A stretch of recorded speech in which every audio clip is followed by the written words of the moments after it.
Hi, my name is Daniel Warsing and I'm a health and physical education teacher from Burnie High School on the northwest coast of Tasmania.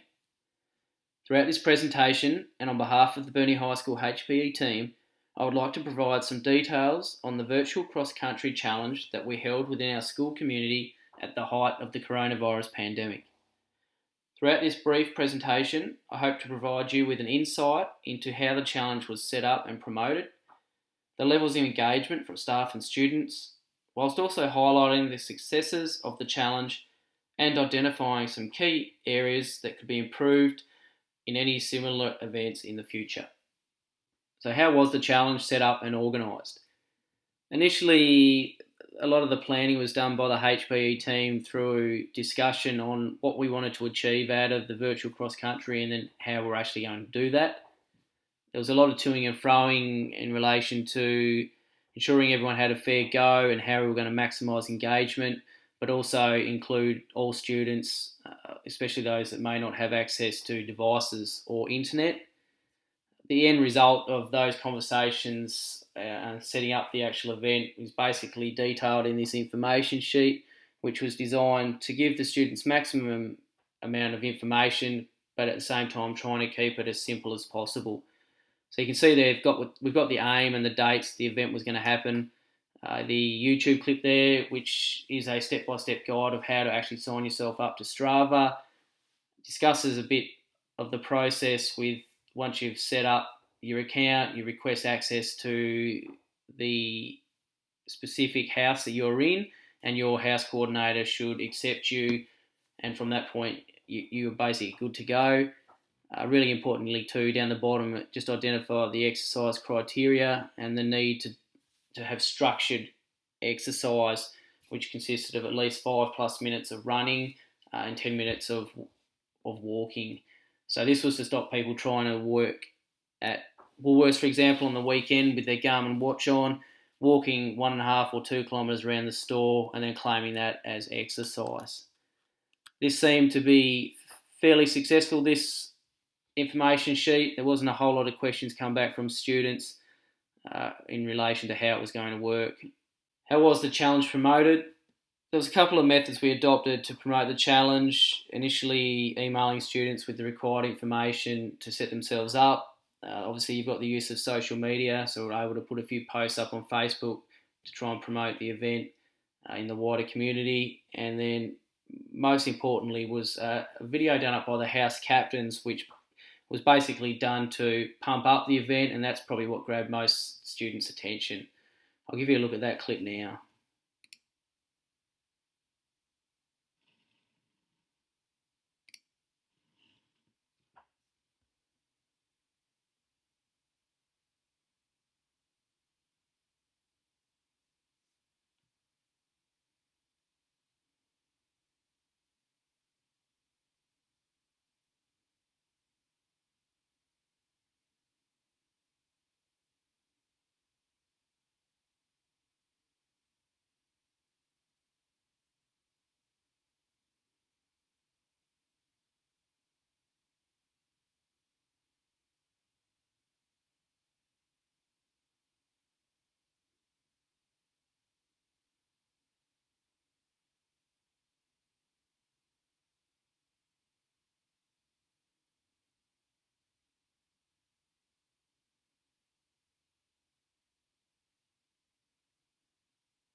Hey guys, it really sucks that we can't be here with you right now, but I hope you guys are staying safe and staying positive during this hard time.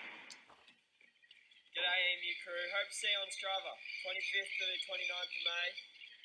Smash out as many Ks as you can on foot, and maybe there'll be a reward. Cheers. Hi, it's Brendan Woods here, the best in-house leader. Just here to remind you that if you come top 5 of all the people in EMU, I'll personally buy you chocolate.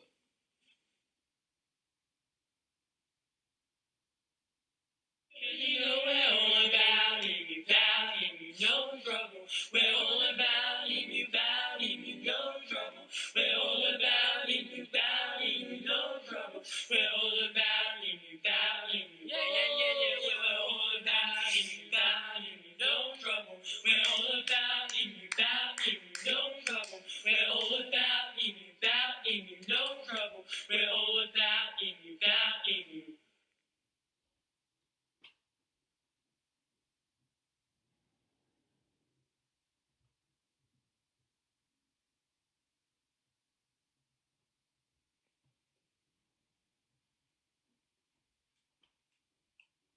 Has isolation got you bored out of your brain? Do you miss supporting your house? Well, the good news is it's never been easier.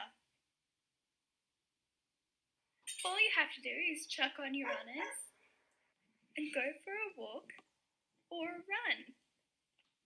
Although times may be tough, it's important to remember to get back up again if you fall down. And don't be afraid to use food as a motivator. Be sure to get your family and friends involved on the action and invite them to come running or walking with you too.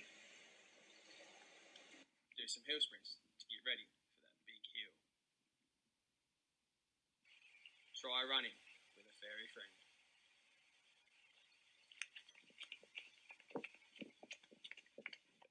But most importantly, run happy. Things are getting serious now, so be sure to put those Crocs into sports mode and lead English to the win.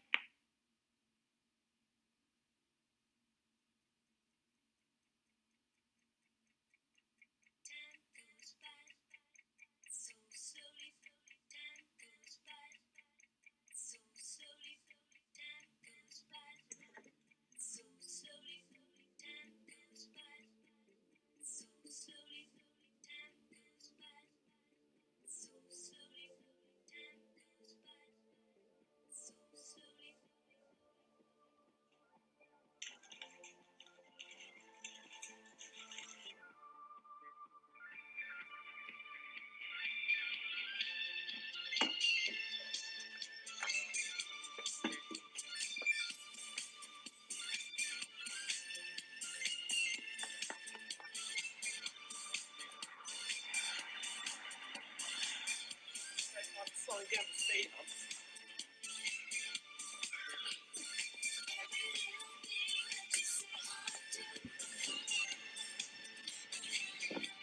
Come run with me, I'm flying for the W. Try that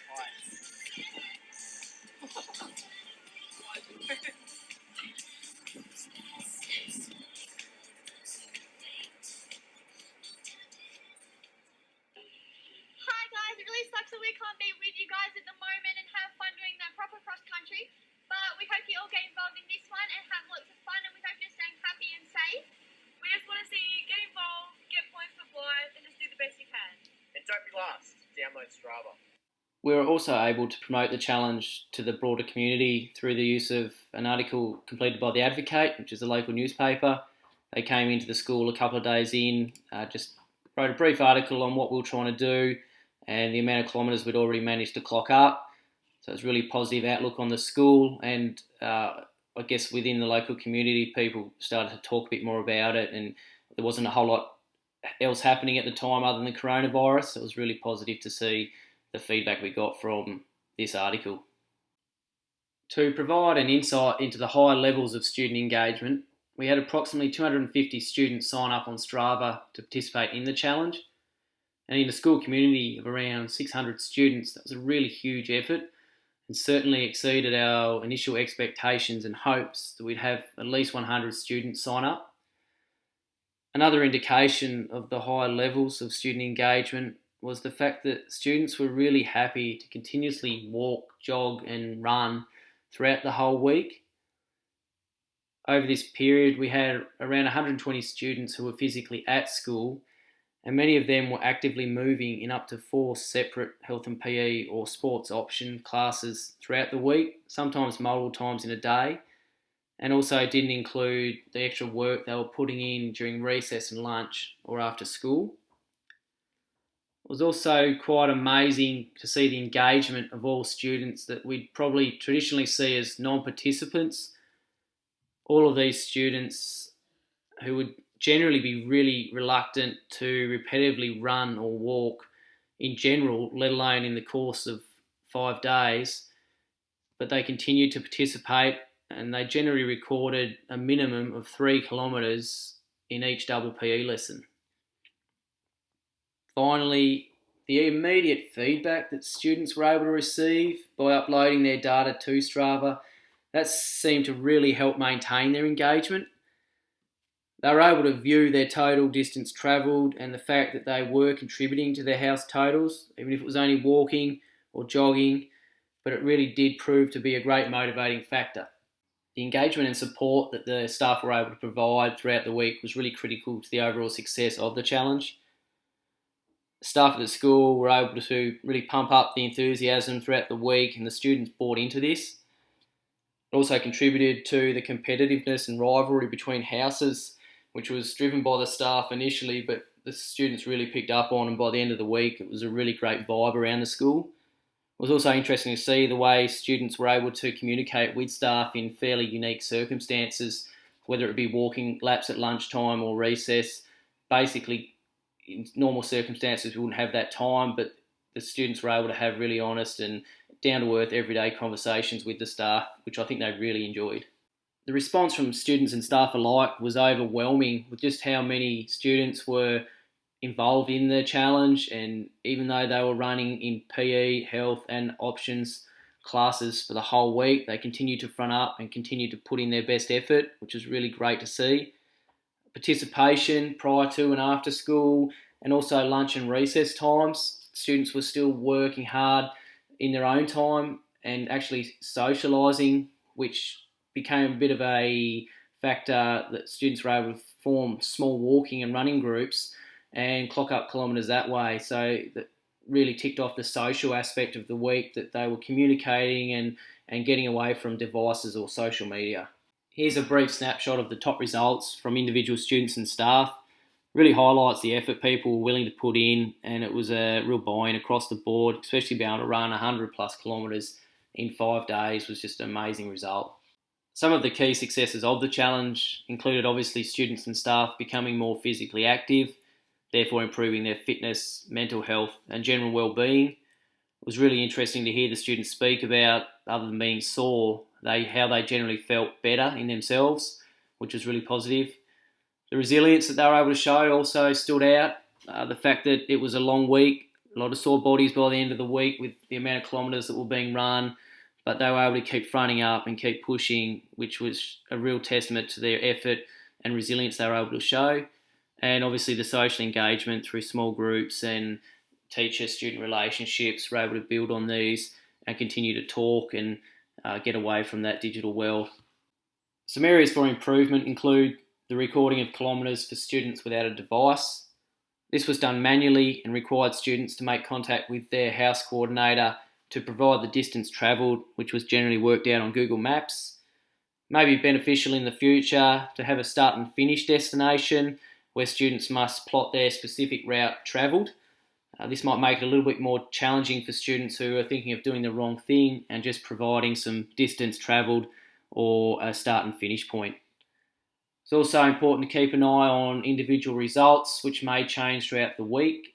So there's a few examples of students who were recording their runs early in the week on Garmin watches, for example, and by the end of the week were trying to log their runs as manual entries, therefore not really having any integrity around what they were actually submitting. Some tips for other schools include being very clear from the outset on how kilometres are to be recorded. Whilst the absolute vast majority of our participants were really honest throughout the whole 5 days, as I mentioned, there was a couple of examples of students who had smart devices all of a sudden start logging their kilometres manually. So it's really important that they are aware that the preferred method is through a smartwatch or smartphone if the student has access to this, and that there'd be some really strict policies around manual entries.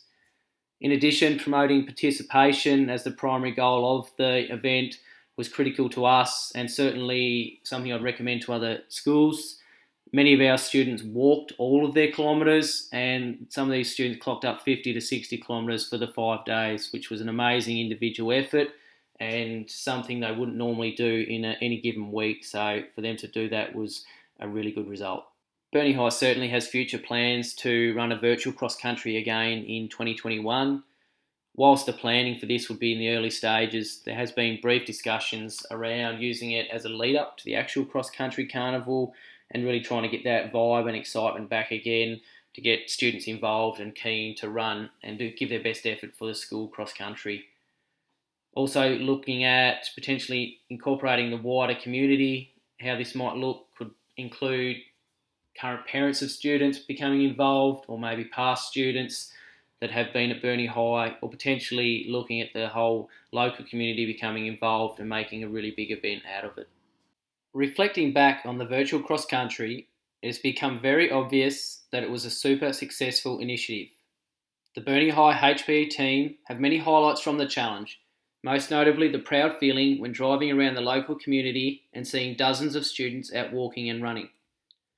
It was also a very special moment to see the results from the kids that wouldn't always be involved in an activity such as this, and that were actually able to enjoy the running and overall activity with the students.